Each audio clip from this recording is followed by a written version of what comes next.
Assalamu alaikum. Mohsin Munawar Khwaja from Positive Business News. Today I want to discuss about the real estate business for new investors, for newborn investors in our great Pakistan. If you are new in this field, in the field of real estate, so you must subscribe my channel. Inshallah, I will give you precise information about the real estate business. In our society, this become a cruel effect of society. Someone who get a success to sell a plot or a house in our society, so he consider himself, I am real estate expert, I am real estate agent, I am real estate broker, I am real estate consultant, I am real estate advisor, I am realtor. Most of the time he say himself, but he not knows about the real fact of the real estate, big spectrum of the real estate. So he consider himself, I am real estate.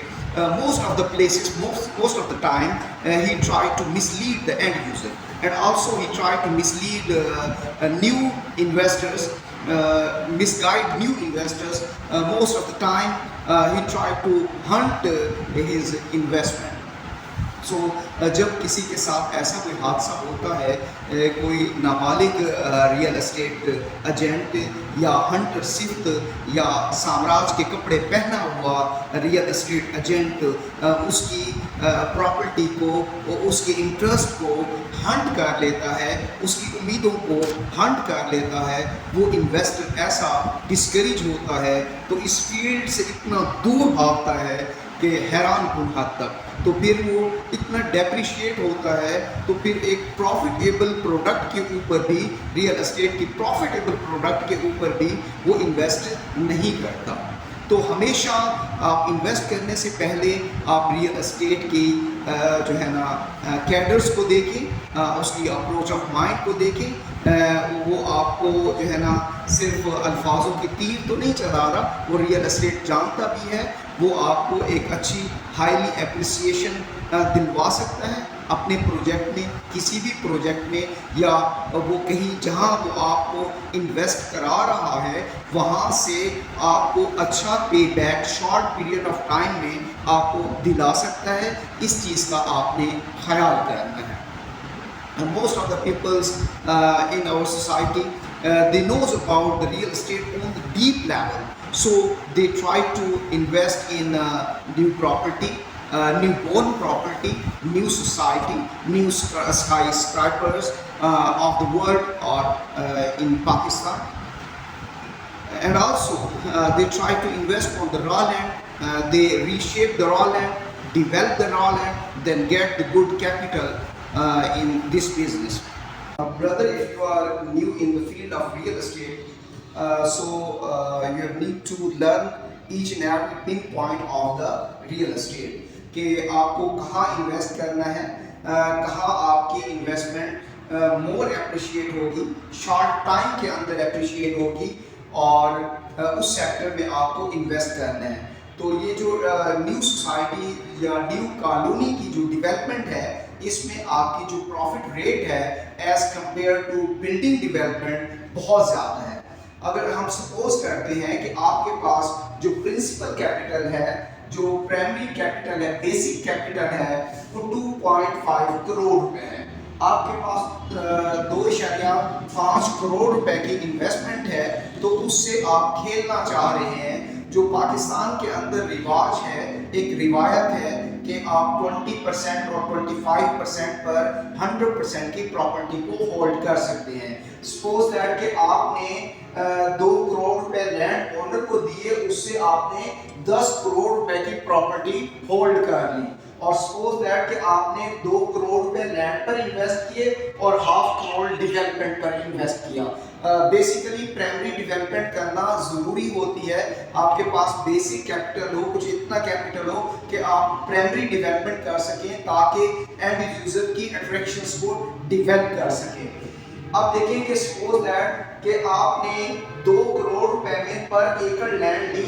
अब देखें जो शहर का जो hood होता है, जो शहर के करीबी इलाके होते हैं, under the arm of the city, वहाँ आपको जो है ना तकरीबन 1.5 करोड़, 1 करोड़ से ऊपर लैंड मिलती है, जब आप एग्री प्रोडक्ट के लिए, एग्री पर्पस के लिए लैंड लेने जाते हैं तो वो शहर से दूर होती है, तो वो आपको मोर चीप पड़ती है, मोर सस्ती पड़ती है।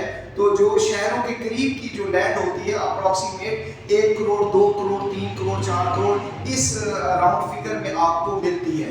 सपोज दैट कि हम अगर फर्ज करते हैं कि हमें जो है ना 2 करोड़ पर एकड़ लैंड मिली है और हमने 10 करोड़ रुपए की 5 एकड़ लैंड उससे लैंड ओनर से उठा ली। लैंड ओनर को हमने 2 करोड़ दिया और उससे 5 एकड़ लैंड का कब्जा ले लिया। अब 5 एकड़ को देखें कि आप 5 एकड़ और जो है ना 1 एकड़ में 160 मरले होते हैं। टोटल हमारे पास हमने उसे बाय कर लिया जो है ना 800 मरला विद इन 2 करोड़। 2 करोड़ रुपए में हमने 800 मरला उससे बाय कर लिया। उसके साथ ये एग्रीमेंट कर लिया, जो पहला ड्यू है हम 1 साल बाद आपको देंगे 2.5 लाख रुपए, जो दूसरा ड्यू है 1.5 साल के बाद 2.5 लाख देंगे, जो तीसरा ड्यू है 2 साल के बाद आपको 2.5 करोड़ देंगे। इस तरह से 10 करोड़ की अमाउंट हम उनको जो है ना विद इन द 2 इयर्स उनको पे कर देंगे। अब देखें कि आपके पास जो टोटल आपके पास मरले हैं 800 मरला है। 800 में से जो है ना 30% जो है वो आपके पास नॉन सेलेबल है। अब नॉन सेलेबल जो है ना 0.3 को मल्टीप्लाई करेंगे, ये नॉन सेलेबल है, ये आपके पास सेलेबल है। कहीं पे भी आप डिस्ट्रिक्ट गवर्नमेंट में आप अपने प्रोजेक्ट को रजिस्टर कराने जाते हैं तो वो आपसे कम 30% नॉन सेलेबल मांगता है, जिसमें स्ट्रीट्स आ जाती है, जिसमें मस्जिद आ जाती है, जिसमें फैमिली पार्क आ जाता है, अदर एमिनिटीज आ जाती हैं। तो आपको मस्ट भी 30% जो लैंड है नॉन सेलेबल छोड़नी होती है। अब इसमें देखें कि आपके पास जो हमारा प्रोविंशियल गवर्नमेंट का कायदा है कि आप जो है ना कोई भी रेजिडेंशियल प्रोजेक्ट बनाते हैं तो उसमें 5% कमर्शियल लैंड छोड़ सकते हैं।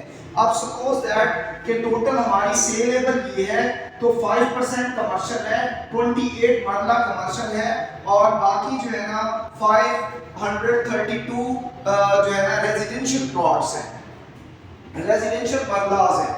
अब देखें कि अब हमारे पास ये रेजिडेंशियल मरले आ गए और ये आपके पास जो है ना कमर्शियल में आपके पास मरले आ गए। अब देखें कि अब हम कास्ट चेक करते हैं कि हमें जो है ना पर मरला कास्ट क्या पड़ रही है, तो आगे हम किस रेट पर सेल करें और हमारी प्रॉफिट क्या होगी। सपोज दैट कि अगर आपके पास ये टोटल जो है ना सेलेबल मरले इतने हैं 560 और टोटल आपने बाय की हुई है इन्वेंट्री 10 करोड़ रुपए में। 10 करोड़ पर आप 560 को डिवाइड करेंगे तो आपके पास पर मरला कास्ट आ जाएगी। जो लैंड कास्ट है वो पर मरला आपके पास 1,80,000 रुपए अप्रोक्सीमेट आ गई। अब देखें कि आप जो इन्वेस्टमेंट करते हैं, अब ये तो आपके पास लैंड कास्ट आ गई। अब आपने डेवलपमेंट की जो कास्ट है, जो आपने उसके ऊपर डेवलप करना है, लैंड को रीशेप करना है, तो उसकी जो कास्ट है वो आप जो है ना पर मरला कास्ट में डालेंगे।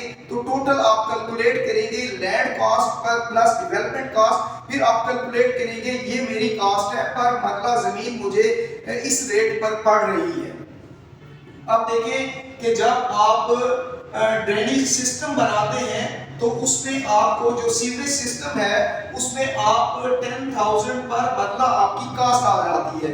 ये रियल एस्टेट के फार्मूले हैं कि टोटल आपके पास जो सेलेबल लैंड है 560 है, तो पर मरला जो सीवरेज की कास्ट है वो 10,000 है। 10,000 को आप इससे मल्टीप्लाई करेंगे, आपके पास टोटल अमाउंट आ जाएगी कि आपकी सीवरेज की कास्ट टोटल कास्ट कितनी बनेगी। अब इसी तरह के अब वाटर ने कि जो है ना इलेक्ट्रिसिटी की कंपनीज को पोल वगैरह का ठेका दिया हुआ है वायर्स का, उससे आप जो है ना पोल वगैरह इंस्टॉल करवाते हैं, उसके बाद वापटा को अप्लाई करते हैं, बाकायदा डिमांड नोटिस पे करते हैं, तो आपको वापटा लाइट की सप्लाई देता है। तो उसमें हम कास्ट लगाते हैं कि 30,000 पर मरला हमारी कास्ट आ जाती है वापटा की। उसके बाद आप ग्रीनरी इंस्टॉल करते हैं 10,000 पर मरला कास्ट आ जाती है। टफ टाइल इंस्टॉल करते हैं 30,000 पर मरला कास्ट आ जाती है। इसी तरह से आप स्ट्रीट लाइट्स इंस्टॉल करते हैं 10,000 पर मरला कास्ट आ जाती है। इसी तरह से जो अदर एक्सपेंस है वो हम जो है ना कहते हैं कि 30,000 मीन कि हम इसको प्रोजेक्ट को रजिस्टर करवाते हैं। जो अदर एक्सपेंस जो है ना हमारे जो वहाँ पर जब हम बैठते हैं कोई मेहमान आ जाता है, जो अदर एक्सपेंस हमारे होते हैं, हम सपोज करते हैं कि हमारा 30,000 जो है ना पर मरला अदर एक्सपेंस है। तो इसी तरह से टोटल हमें कास्ट पड़ती है 3 लाख रुपया पर मंथ।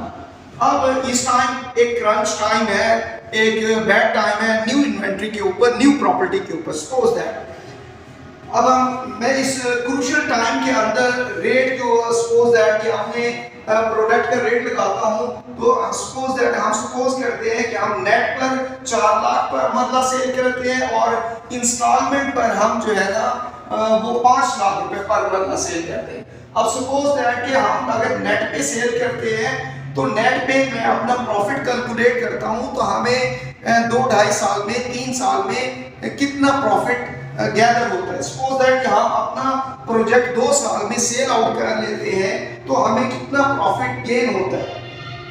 अब देखें पर मरला कास्ट है 3 लाख रुपए। अब हमारा जो प्रॉफिट है, हमारी जो सेल है वो 4 लाख रुपए है। 1 लाख रुपए पर मरला रेजिडेंशियल में प्रॉफिट है। तो मैं इसको 1 लाख से मल्टीप्लाई करता हूं तो मेरे पास जो है ना 5 करोड़ 32 लाख रुपए का प्रॉफिट निकलता है रेजिडेंशियल प्लॉट में से। अब सपोज दैट कि आप इसको डबल रेट पर सेल आउट करते हैं, कमर्शियल की जो प्राइस होती है इसका डबल होती है। आपने 8 लाख रुपए पर मरला कमर्शियल सेल किया, आपकी बाइंग 3 लाख थी, तो आपकी प्रॉफिट 5 लाख आ गई। अब 5 लाख को 28 से मल्टीप्लाई करें 1.4 करोड़। अब देखें कि आपने 1 करोड़ 40 लाख रुपए कमर्शियल से कमा लिया। टोटल आप सम करते हैं तो 6 करोड़ आपका जो है ना 72 लाख रुपए की आपकी अर्निंग होती है। मैं इसको राउंड ऑफ करता हूं, जब हम लेट कुछ प्लॉट बेचते हैं तो ज्यादा रेट्स पर बेचते हैं, तो मैं इसको राउंड ऑफ करता हूं। सपोज दैट हम इसको 7 करोड़ रुपए की हम जो है ना प्रॉफिट गेन करते हैं विद इन द 2 इयर्स। अब देखें कि आपकी इन्वेस्टमेंट थी 2.5 करोड़, आपकी जो प्रॉफिट है वो 7 करोड़, अप्रोक्सीमेट 300% के करीब है। आप देखें कि कोई दुनिया का ऐसा शोबा आपको इतनी ज्यादा एप्रिसिएशन इतने शॉर्ट टाइम में आपको नहीं देता। तो वाहिद रियल एस्टेट का शोबा है जो आपको हाईली एप्रिसिएशन देता है। आप देखें दुनिया के अरबपति multi billionaires they belong to real estate directly और इनडायरेक्टली। अरबपति लोग, दुनिया के अरबपति लोगों का अगर आप स्टैटिस्टिक उठा लें तो 90% से भी ज्यादा जो अरबपति लोग हैं वो रियल एस्टेट से बिलोंग करते हैं डायरेक्टली और indirectly. If you want to change your class then invest in real estate. तो आपको मस्ट भी रियल एस्टेट के अंदर इन्वेस्ट करना होगा। अगर आप अपनी क्लास बदलना चाहते हैं, अगर आप अपना मेयार जिंदगी बदलना चाहते हैं, तो आप रियल एस्टेट की फील्ड में इन्वेस्ट करें। Thanks all about your goodness. Allah Hafiz.